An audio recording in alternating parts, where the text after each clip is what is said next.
Ever heard the saying, power corrupts? Well, today we re-diving into the lives of 5 historical figures who took that to a whole new level. These aren't your everyday kings and queens. These are the conquerors and emperors whose names still echo with a mix of awe and terror. From the vast steppes of Asia to the heart of Europe, their ambition knew no bounds, and their methods, well, let's just say they were brutally effective. First up, the man who built the largest contiguous land empire in history. Genghis Khan. Born as Temujin, around Loire, he rose from a humble, strife-torn childhood to unite the nomadic tribes of Mongolia. But this unity wasn't achieved through peaceful negotiation. It was forged in battle, with unwavering loyalty rewarded and betrayal punished without mercy. Once he became the universal ruler, or Genghis Khan, he unleashed his Mongol hordes upon the world. His military genius is undeniable. The Mongols were masters of cavalry, psychological warfare, and siege tactics. They were disciplined, fast, and utterly ruthless. Cities that resisted them were often razed to the ground, their populations annihilated. Accounts from the time speak of pyramids of skulls and rivers running red. The sack of cities like Samarkand and Bukhara became terrifying, cautionary tales. It's estimated that his conquests led to the deaths of tens of millions, drastically reducing the world population at the time. Yet, he also established the Yam, a sophisticated postal and relay system, enforced a unified legal code, and created a period of relative peace and trade across his vast empire known as the Pax Mongolia. A brutal conqueror, yes, but also a nation builder of unparalleled scale. Next, we travel back in time to ancient Macedonia. Tuaname Tates, practically synonymous with conqueror, Alexander the Great. Tutored by Aristotle himself, Alexander was a prodigy of war and strategy. Ascending to the throne at just 20 years old after his father's assassination, he didn't just secure his kingdom, he set his sights on the biggest empire of the day, Persia. What followed was one of the most astonishing military campaigns in history. In just over a decade, Alexander led his Macedonian army, never once tasting defeat, from Greece all the way to the borders of India. He shattered the mighty Persian Empire at battles like Issus and Gaugamela, often against vastly superior numbers. He was a commander who led from the front, fighting alongside his men, which earned him their undying loyalty. But there was a dark side to his brilliance. When the city of Thebes rebelled, he had it utterly destroyed, selling its people into slavery as a stark warning. After the long and difficult siege of Tyre, he had thousands of its surviving men crucified along the coast. His ambition was a fire that consumed everything in its path, including, eventually, himself. He died under mysterious circumstances in Babylon at the age of 32, his vast empire fracturing almost immediately. He was a visionary who sought to blend Greek and Eastern cultures, but his legacy is forever tied to the relentless and bloody path he carved across the ancient world. Now, let us journey to the 5th century AD, and meet the man known as the Scourge of God, Attila the Hun, leading the Hunnic Empire, a confederation of nomadic peoples. Attila was the ultimate bogeyman for the fading Roman Empire. He didn't build cities or establish long-lasting institutions. His business was plunder, tribute, and terror. Attila's hordes swept across Europe, from the Black Sea to modern-day France.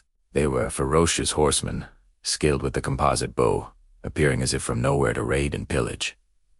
Attila's name alone was enough to cause panic. He sacked cities, extorted massive amounts of gold from both the Eastern and Western Roman empires, and was described by contemporary writers as having a look that reveled in the terror he inspired. His most famous campaign into the West was halted at the Battle of the Catalonian Plains, one of the bloodiest battles of antiquity. But even in defeat, he remained a terrifying threat. The following year, he invaded Italy, sacking several cities, and was only persuaded to turn back from Rome itself, according to legend, by Pope Leo the Great.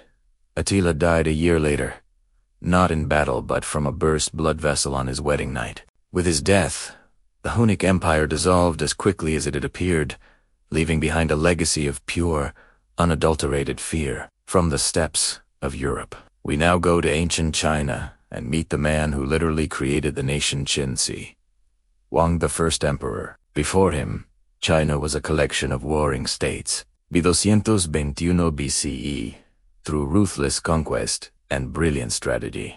He had conquered them all, unifying China for the first time. But his rule was anything but gentle. Qin Shi Huang was a follower of legalism, a philosophy that advocated for strict laws and absolute state control. He standardized everything: writing, currency, weights, and measures, even the axle widths of carts, to create a unified road system. These reforms were monumental, but they were enforced with an iron fist. He ordered the burning of books and the burying alive of scholars to crush intellectual dissent and erase historical records that contradicted his own narrative. His ambition was immortalized in stone and earth. He conscripted hundreds of thousands, possibly millions, for his massive construction projects. This included the initial linking of fortifications that would become the Great Wall of China and his own mind-bogglingly elaborate tomb, guarded by the now famous Terracotta Army. The human cost of these projects was immense, with countless laborers perishing under brutal conditions. He forged a nation, but ruled through fear and absolute, terrifying power.